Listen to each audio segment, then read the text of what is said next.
देखो, एकनाथ शिंदे गुट के जो लोग हैं वो एक डरपोक ग्रुप है, डरपोक। उनको डरा धमकाकर पार्टी छोड़ने के लिए मजबूर किया था। वो आज भी वो डरे हुए, आज भी डरे हुए हैं। आप उनकी बॉडी लैंग्वेज देखो, क्या होगा क्या नहीं होगा, ऐसे डरे डरे हुए घूमते हैं। हम ओरिजिनल शिवसेना, बाला साहब ठाकरे जी की शिवसेना के सदस्य हैं। हमारे पर कोई दबाव नहीं डाल सकता। जब ये लोग पार्टी छोड़कर जा रहे थे तब भी दबाव था ना, तब भी दबाव था हमारे ऊपर। जो आज जो हमारे सांसद है या एमएलए आज जो है उनके ऊपर दबाव था, तब हम दबाव में नहीं झुके, तब हम डट कर खड़े रहे। तो आप कौन हमारे पे दबाव डालेगा? किसकी हिम्मत है? हमने एक निर्णय लिया जो in the interest of nation, राष्ट्रीय एकता, और हमने जो वोट किया है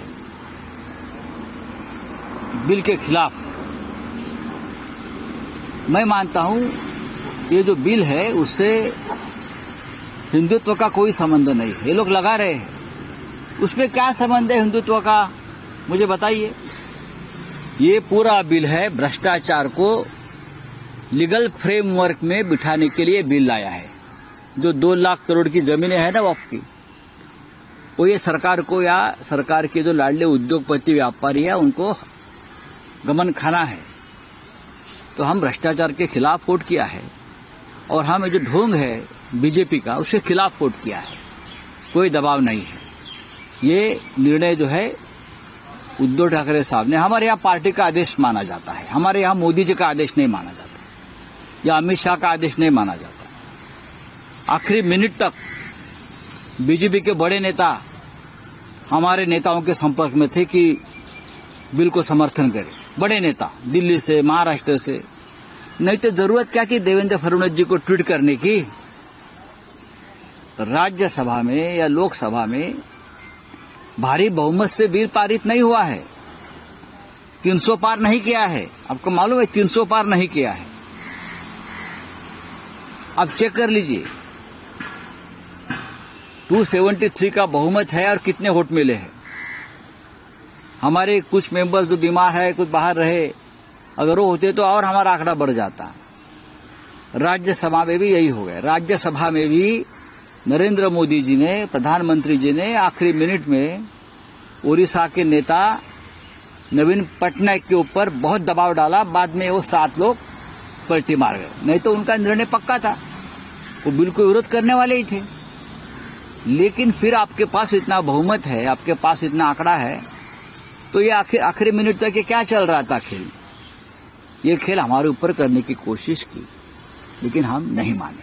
सर, शिवसेना एकनाथ शिंदे गट की तरफ से ये भी कहा गया कि ये समर्थन करने के बाद, वक्फ बिल के समर्थन करने के बाद मुसलमान खुश हो गए और अब उद्धव ठाकरे को जनाब उद्धव ठाकरे कहा जा रहा है। नहीं, मेरे भाषण, ये लोग लिखे पढ़े लोग नहीं है। शिंदे गुट के लोग हैं, वो पढ़ते नहीं, सुनते नहीं। मेरा भाषण सुनना चाहिए जो पार्लियामेंट में मैंने कहा है। जो जनाब कहते हैं ना, असली जनाब कौन है? असली जनाब अमित शाह है, अमित मियाँ शाह और नरेंद्र मियाँ मोदी। ये असली जनाब है। जो भाषण किया है आप पढ़ लीजिए, लोकसभा का भाषण। ये लोग क्या बहरे हो गए थे क्या लोकसभा में? इतनी वकालत, इतनी चिंता गरीब मुसलमानों की बैरिस्टर मोहम्मद अली जिन्ना ने भी नहीं की थी उस वक्त जब पाकिस्तान बनने जा रहा था। इतनी चिंता, बाप रे बाप, हम ही मुसलमानों के मसीहा है।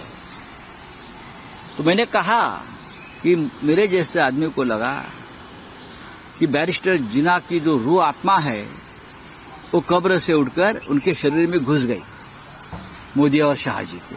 तब ये इतनी वकालत कर रहे थे और हमको बोलते हैं जनाब। ये तो जनाब के सब चेले हैं भाई। ये जनाब मोदी और जनाब शाह के शिंदे गेट वाले जो लोग हैं ना, शिंदे के क्या शिंदे ना, हाँ, वो उनके चेले चपाटे हैं। डर से मारे जी रहे। कुछ किया तो पकड़ कर डाल देंगे जेल में, ईडी के केस में। अभी तक फाइल बंद नहीं हो गया वो लोगों की। ये जो डरपोक लोग हैं, उसने मर्दों के साथ बात नहीं लड़ानी चाहिए। सर बिल को लेकर सुप्रीम कोर्ट में चैलेंज किया गया, आपको लगता है ठीक है, अब ये कानून आपकी पार्टी भी जाएगी? नहीं, हमने हमारा काम कर दिया है। हमको जो कहना था, हमको जो बोलना था, हमको जो निर्णय लेना था, हमने लिया है। अब हमारे लिए ये फाइल बंद हो गई है। सर ट्रेड वॉर चालू है, पर लेकिन मोदी ने एक भी ट्वीट नहीं किया। क्या क्या चालू है? सर ट्रेड वॉर शुरू हो चुका है एक तरीके से, पर मोदी इस पे कुछ नहीं किया। थाईलैंड में है ना, बैंकॉक में है मोदी जी। बैंकॉक में उनका ब्रेन का मसाज हो रहा है। ब्रेन का मसाज होता है, ब्रेन का ये जो होता है ना, वहां जाकर फ्रेश लगता है लोगों को। बैंकॉक, तो बैंकॉक टूर पे है मोदी जी, तो उनके अंदर वक्त वो बैंकॉक के ट्वीट कर रहे हैं ना। ट्रेड वॉर चल रहा है, 26% टैरिफ लगाया है। यहाँ का उद्योग, यहाँ का शेयर बाजार, यहाँ का रुपया, मैंने कहा यहाँ का जो रुपया है गिरा नहीं है, अब गिरकर मर चुका है। लेकिन मोदी जी बैंकॉक में है। बैंकॉक में क्या कर रहे? ऐसी कौन सी आफत आ पड़े बैंकॉक में? वहां से ट्वीट कर रहे। ये ट्विटर प्राइम मिनिस्टर है, उनका एक अलग देश है सोशल मीडिया। उस सोशल मीडिया के प्रीमियम है, उसके ऊपर राज कर रहे। यहाँ के लोग अभी आने वाले दिनों में जो अमेरिका का हमला हुआ है ट्रेड का, जो टैरिफ का, वो बहुत खतरनाक है। हमारे उद्योग, हमारी आर्थिक ताकत, सब कुछ, हमारा रोजगार, उसके ऊपर हमला होने वाला है। ये चाइना ने देखो ट्रंप को दम दिया है, चाइना के प्राइम मिनिस्टर प्रेसिडेंट ने। अब देख लीजिए, आज चाइना ने उल्टा टैरिफ लगाया 35%, और ये बैंकॉक में घूम रहे भाई। देखो, इतना शिंदे गुट के जो लोग हैं वो एक डरपोक ग्रुप है, डरपोक। उनको डरा धमकाकर पार्टी छोड़ने के लिए मजबूर किया था। वो आज भी वो डरे हुए, आज भी डरे हुए हैं। आप उनकी बॉडी लैंग्वेज देखो, क्या होगा क्या नहीं होगा, ऐसे डरे डरे हुए घूमते हैं। हम ओरिजिनल शिवसेना, बाला साहब ठाकरे जी की शिवसेना के सदस्य हैं।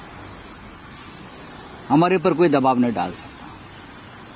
जब ये लोग पार्टी छोड़कर जा रहे थे तब भी दबाव था ना, तब भी दबाव था हमारे ऊपर। जो आज जो हमारे सांसद है या एमएलए आज जो है, उनके ऊपर दबाव था। तब हम दबाव में नहीं झुके, तब हम डट कर खड़े रहे। तो आप कौन हमारे पे दबाव डालेगा? किसकी हिम्मत है? हमने एक निर्णय लिया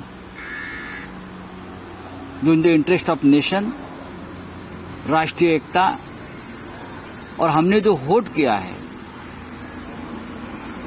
बिल के खिलाफ,